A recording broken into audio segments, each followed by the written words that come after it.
You're listening to the Zandbergen Report, where wealth strategies and investment wisdom collide with Bart Zandbergen, your distinguished host and certified financial planner. Welcome to the Zandbergen Report, a showcase for wealth strategies and investment wisdom that's essential for our evolving world. I'm your host, Bart Zandbergen. In studio today, as usual, our producer, our Wizard of Oz, Paul.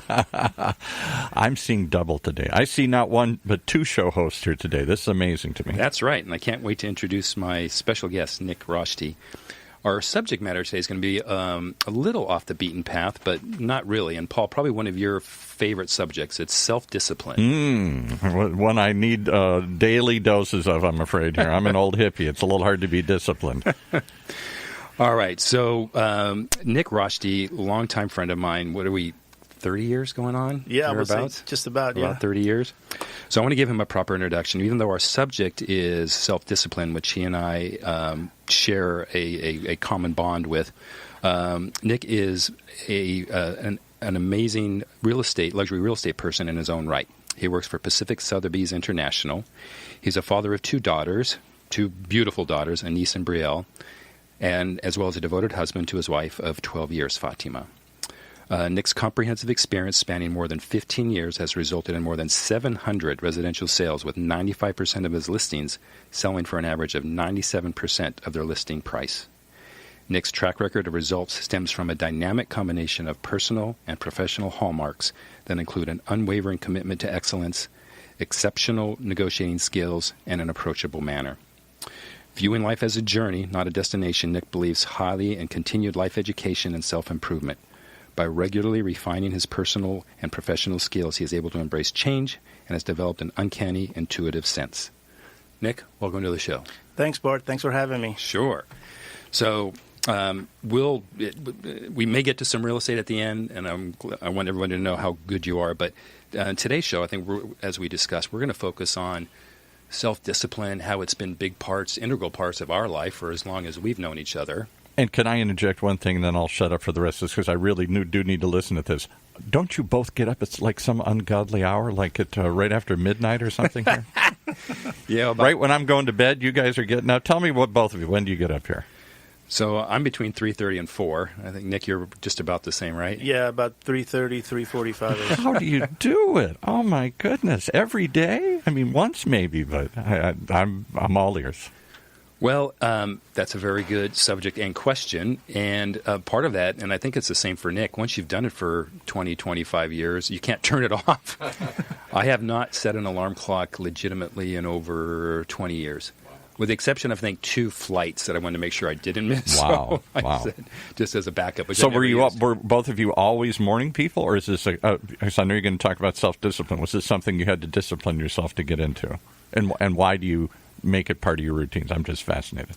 That's a great question. So, no, I mean, obviously, who's a morning person to get up at 3:30 in the morning? As a matter of fact, a farmer. Yeah, to some people, we would be called crazy. So, discipline, that we have to obviously build and follow through repeatedly, week after week, month after month, year after year. And like Bart mentioned, now it's to a point that I don't know when the last time I used an alarm clock was, and I'm up sometimes at 3 in the morning, going downstairs and preparing a coffee, and sometimes my wife wakes up and she thinks I'm crazy. So it's just part of the routine, and this way I call that time my time. The phone's not ringing. I don't have to do any kind of a family duties. I can really focus solely on myself for a few hours in a day, which I believe is very important.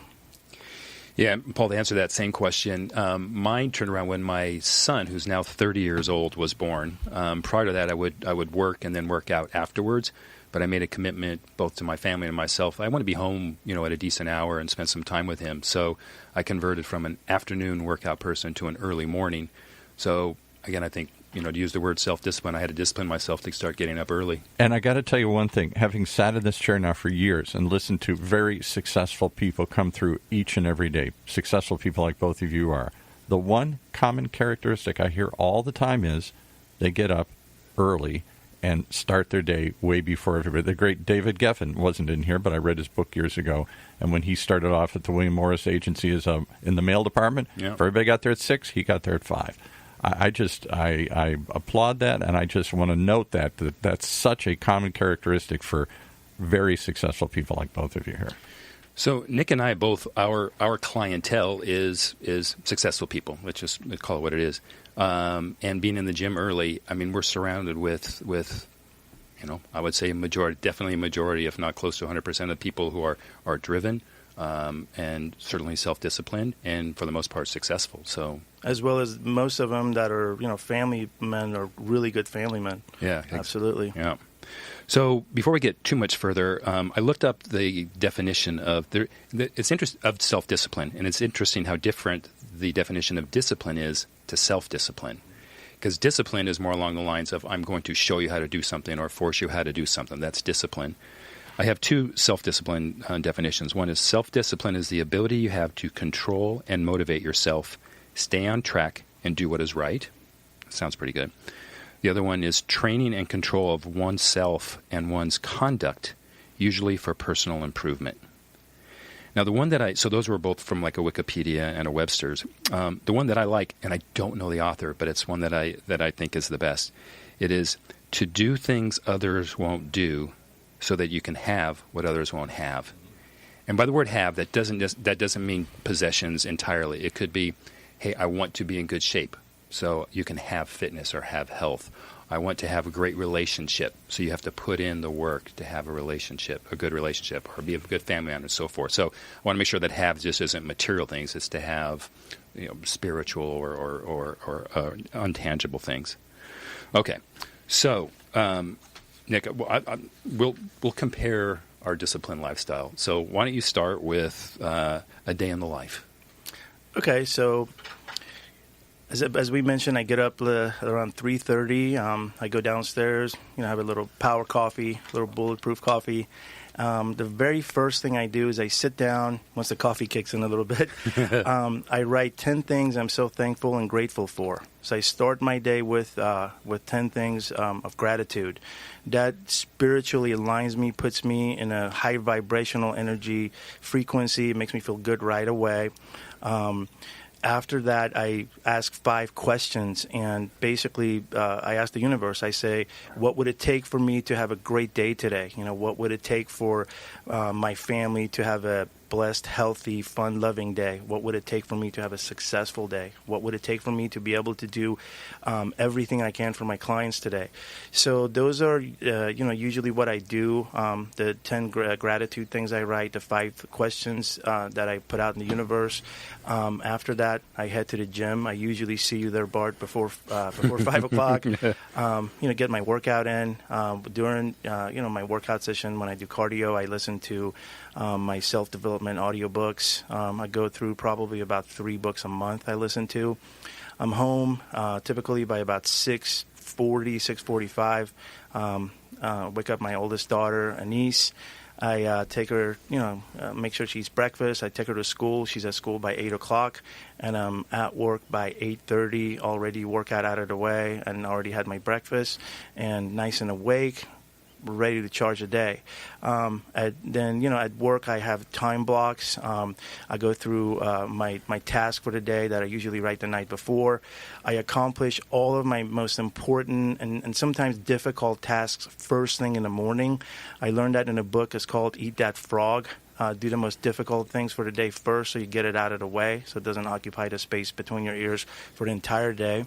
And once that's done, I prepare for my appointments later in the day and go through pretty much. I usually have about anywhere between 3 to 5 appointments a day. So then I zip through my appointments. I make it a point that I book all my appointments and I'm done by the latest around 5:30 in the day, because after that, obviously, the most important thing to me is my family. So I do want to always make sure I'm home on time to spend time with both my wife first and foremost, and both my daughters. Spend a few hours with them and help them with their homework, whatever it may be. So I'm always bonded with them and have a good balanced life on top of that.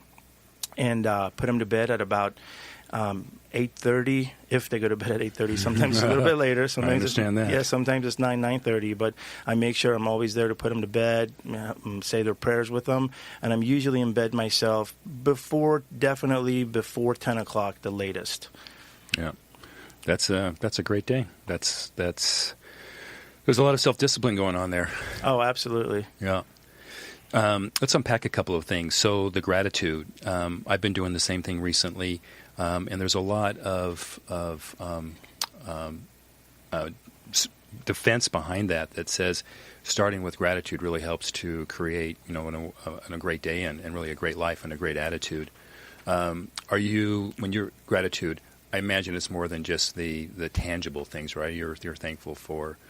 Give me like a couple of things. Absolutely. As a matter of fact, none of it is tangible. So they've tested the energy of gratitude is one below the energy of love, which is the highest level of energy, which on a frequency scale is about 650. Love is about 700. So when you give gratitude, it naturally rises your vibrational level up to a 650. So you put that out in the universe. I usually everything I'm grateful for has got to do with being evolved. My family, health, happiness, love in my life, being able to contribute to others, giving gratitude that I can help my clients in any way I can. So just it's all spiritual. None of it is really tangible. Yeah. Yeah. I think this morning one of my gratitudes was I was grateful that the baby slept all through the night. I mean, sometimes it's things that's like a big that. one. That's a huge thing. Yeah, I don't. So much of what we do is the same. I'm just going to try to add some things that maybe that you just did not mention. So one thing that I try to do right when I get in, or actually the night before I leave the office, is I create my 5 most list. And I also create a 5 most for my team. My direct team is 3 people other than myself. And I send that to them, sometimes to their chagrin, pretty much regularly every night. Say, hey, these are the things that are the most important for you to do tomorrow. And my list is the most important that I need to do. Certainly our to-do list is much longer, but these are the 5 most important. So that way it's to your point earlier as well. I want to clear kind of the brain space. I want to be able to have time for creative thinking or family time or something without having to worry about these things. And I have found that writing things down is super important. Now, by writing things down, I've gotten a little electronic. I have the memo pad on my phone has gotten out of control, but it's organized, and I have 5 most for all my team on there, and it's something it's easily accessible. Audiobooks. I think that's one of the best inventions of our generation. I think like most people, like you and I, our days are so busy, it's really difficult to find time to do everything we want and read and work out and family. So like you, I get my audiobooks done during the cardio portion of my workout. And I think you're doing more. You pretty much are driving or any time that you're by yourself, you're listening to audiobooks, aren't you? Absolutely. I don't watch TV unless, football season. I'm a Cincinnati Bengals fan, so I like my Bengals. But, yeah, I don't watch TV. I don't, listen to music. I'm always into my audio, and that just gives me that natural high. I pick up multiple gold nuggets every day from it, and it's just such a good feeling. Yeah. Now, are you doing the same thing as me? If I listen to an audiobook that I find is really good or amazing, I find that my retainability during audiobooks is not quite as great. So I'll then get the book and kind of go through it, at least skim through, and then highlight and write on the side so I can have better retention. Are you doing anything like that? I do it similar, but a little different. So most of us are visual, so we're better when we read or see things than when we hear, obviously. So I usually go back and I listen to the book a second time, and the highlights that I like, then I pause and I write them down. Oh, you do? Yeah. Okay. All right. And once you, if you write something down, you always retain it more. So I always like to write those bullet points down, then I internalize it. Yeah. Okay. So I thought it'd be kind of fun to kind of break down the different areas between family, work, health and nutrition, finances, spiritual on discipline.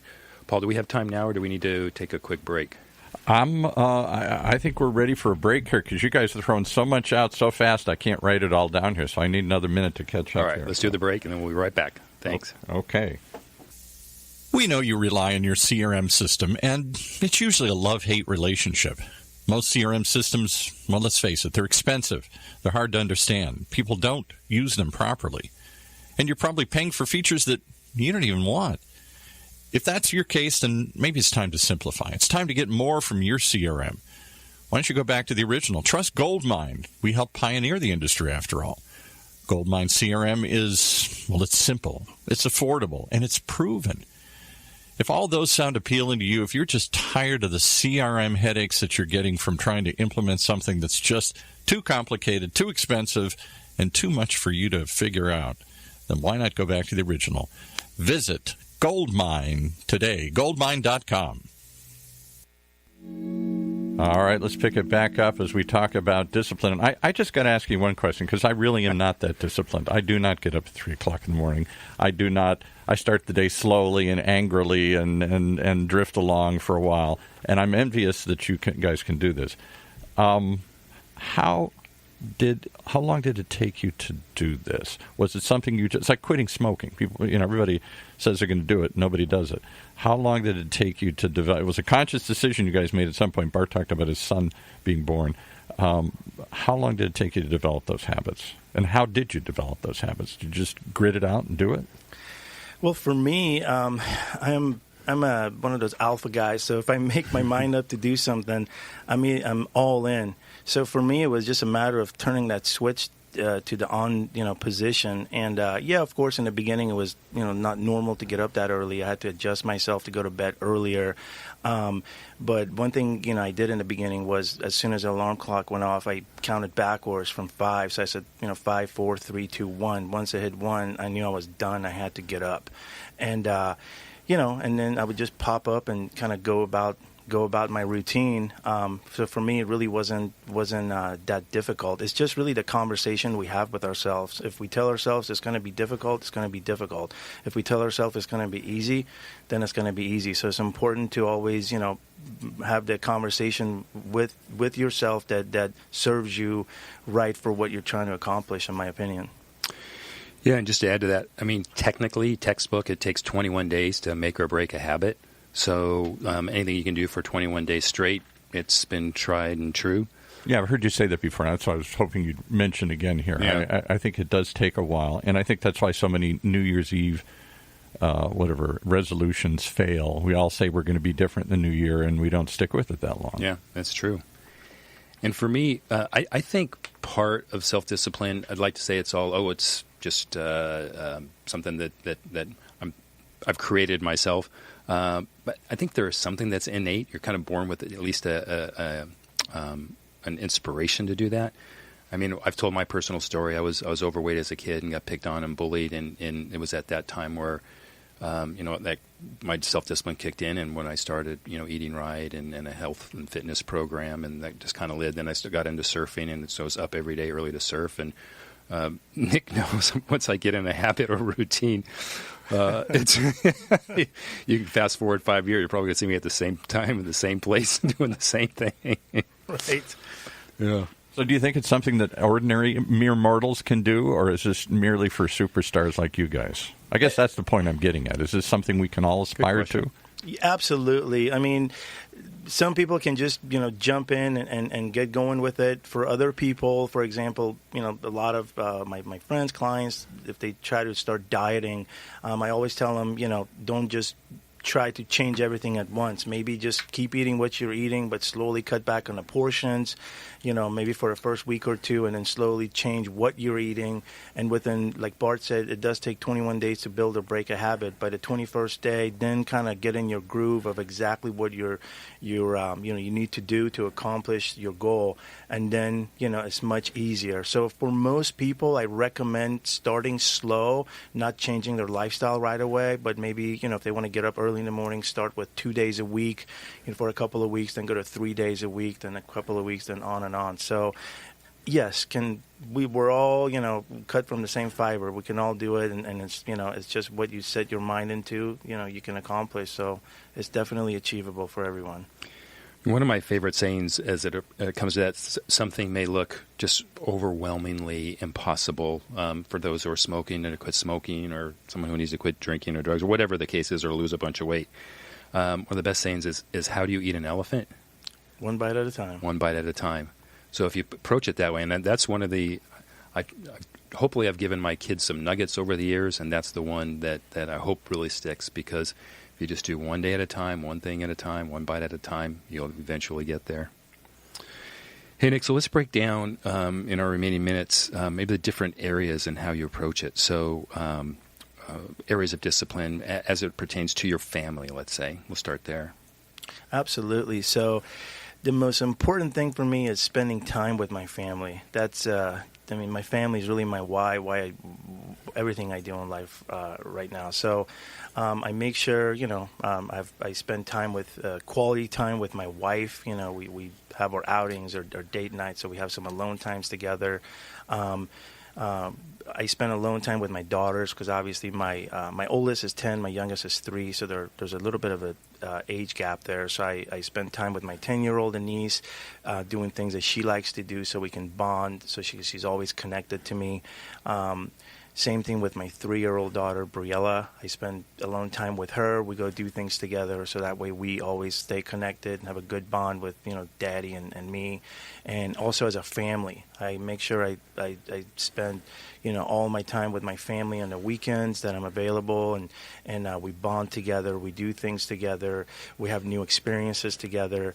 So pretty much, my family's everything to me. When I'm not working or in the gym at 4 in the morning, the rest of the time I'm pretty much with my family. It gives me peace and happiness, and more than anything else in the world.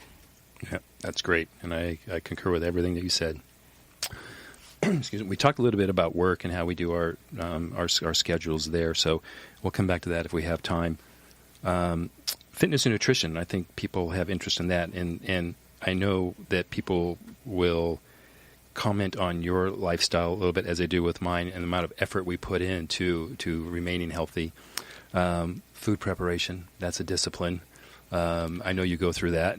Absolutely. Yeah, they say there's difference between one of the big, most important difference between people that are, in shape and not in shape is just preparation. Yeah.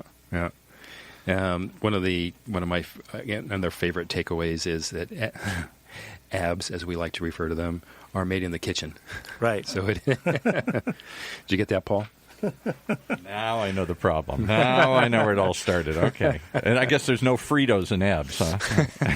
Or Twinkies and abs. Okay, all right. I mean, so the discipline that's involved with that we both do is it's taking, it's a couple of hours, a couple of days a week where we're mass producing, our, I don't want to get technical, but our protein requirements and our carb requirements, and getting them ready so that it's so easy as we get ready to go in the morning to pack our food. It's already prepared. It's already in containers. Boom, boom, boom. We go. Absolutely. Yeah. Food preparation is 80% of being in shape. As probably 70%. The other 30%, I would say 20% of it is sleep. 10% is really just working out, sculpting your body, and not the other way around. Yeah. And then the other half of that then is on the workout side. So it's one. I think this term is overused, but I think there's some truth to it. Is most of the battle is showing up, but I think there's some truth to it. If you get up in the gym in the morning, you're there. You're halfway there at least. Absolutely, yeah. just gotta get up and go. Yeah. Okay, so because we're getting close to the end, and we'll skip some of the areas, but in the area of discipline, we'll focus kind of on spiritual, and with that, I'm going to help to introduce your show, which I know is new for you, and it's called the NRG podcast, initials NRG, which sounds like energy, which is related to kind of the theme of your show. So why don't you kind of interweave maybe your spiritual discipline and how that's going to be part of your show? Absolutely. I'm super excited to have my new podcast out there. It's basically geared more towards spirituality with maybe a little bit of a flavor of real estate in there. My thing is, I'm always in a path to, evolving as much as possible every day. And at the end of the day, all the books I've read and listened to, it ends up all circling back to ourselves, right? I used to always look out for happiness out there in the world somewhere, but then I eventually realized it's within me. And what true happiness is, what you can do for others, touching other people's lives, making a difference, helping people. So that's basically what the gist of my show is going to be, to help enlighten people, to get to a higher place, help people get tools to overcome mental blocks that they may have had, their whole life, that some people don't even know about, and really help brush the dust off of all the listeners out there, to help them have better days, become better family guys, and more successful at work. Yeah. Well, I can't wait to hear it. Hey, Nick, who are some of your favorite authors or podcast hosts? Authors, I would say Joe Dispenza. I really like him a lot. Again, it varies from month to month because I listen to so many books. Gary Zukav, he's got a really good book, Seed of the Soul. Neville Goddard, Wayne Dyer, the list goes on and on. Yeah. It seems like every 5-6 months, new books come out that are even in a higher level of involvement. So it's fascinating the times we live right now, and what how evolved everybody is getting. Yeah. Hey, have you had any mentors in your life? I have. I've had multiple life coaches. Absolutely. My very first one was Clement Pepe. I remember. Yeah, yes. Yeah. I always believe, to be successful as a husband, as a father, in business, in life, and everything, everybody should have a mentor. I mean, the president has multiple advisors. Yeah, for sure. Yeah, we can always learn and become better. So. Yeah. Well, look, this is one of the fastest 30 minutes that I've ever spent, so it's been fun. Before I let you go, though, and as much fun as I've had you here in the studio, I always have the honor of asking my guests their final thought question, and that question is your ultimate lesson learned. So what is that for you? My ultimate lesson learned is always come from a place of love and above. That's just the key. At the end of the day, everybody is just looking for love and happiness, and we all deserve it. And that's why it's important that's how we treat others, with love and respect, and always come from a high place and a place of non-judgmental, and having a good attitude. Yeah, those are very wise words. All right, Nick. Again, it's super cool having you in the studio today. Thanks for coming in.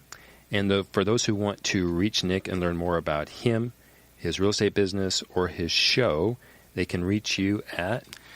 My website is nickroshdiehgroup.com, which is NickRoshdiehgroup.com, and the number is 949-254-4775. And let's plug the time for the new show. We've already done one episode so far. It's on when? On OC Talk Radio?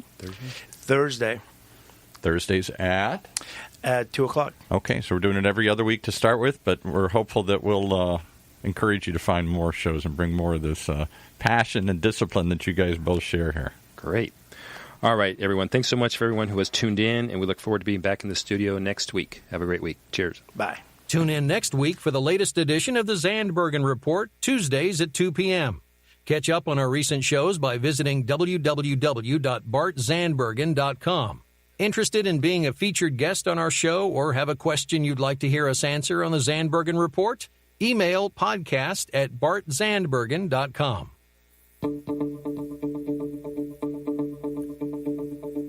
The Zandbergen Report is a production of OC Talk Radio and is provided for educational purposes only. The content of this program and the views of the guests should not be considered as recommendations by OC Talk Radio or investment advice from the host, Bart Zandbergen, or any other entity attached to this production. Investors should always consult qualified financial, investment, tax, or legal professionals prior to investing.